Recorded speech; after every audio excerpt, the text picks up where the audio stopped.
বন্ধুরা দেখতে পাচ্ছ এখানে আমরা চলে এসেছি কেএসপি পার্কের রাস্তাতে।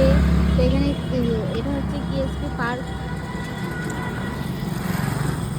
আমরা ওখানে চলে এসেছি আর আমার মেয়েকে দেখো আমার কাছে সেরকম ঘুরে দাঁড়িয়ে ওর বাবারা খাচ্ছে, ওদের দিকে হা করে দেখছে।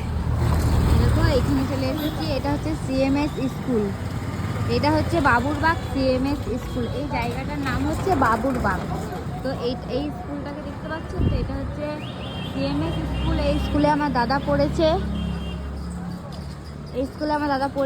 আর এখানে কাকিমারা লুচি বিক্রি করছে, ডিম সিদ্ধ, তারপরে ডিমের অমলেট, ডিম ভুজিয়া, ডিম ভাজা সব। তো 2 টাকা 4টে পরোটা। আর দেখো এরা খাচ্ছে, আর আমার মামা আমাকে দেখছে, দেখো বাবু দেখছি, দেখো তোমাকে কিরকম করছে দেখ। আর অঙ্কুর তো খাচ্ছে ওখানে, আর আমার খাবারটা আমি বাড়িতে নিয়ে যাব। তো চলো বন্ধুরা, এখন এরা খেয়ে নিক আর আমি মামামকে ধরে আছি। চলো, ভিডিওটা ভালো লাগলে লাইক কমেন্ট শেয়ার আর একটা সাবস্ক্রাইব করে দিও। Tata, bye bye. আর ওখানে বাদামওয়ালা বসেছে, ওখানে অনেক কিছুই বসে।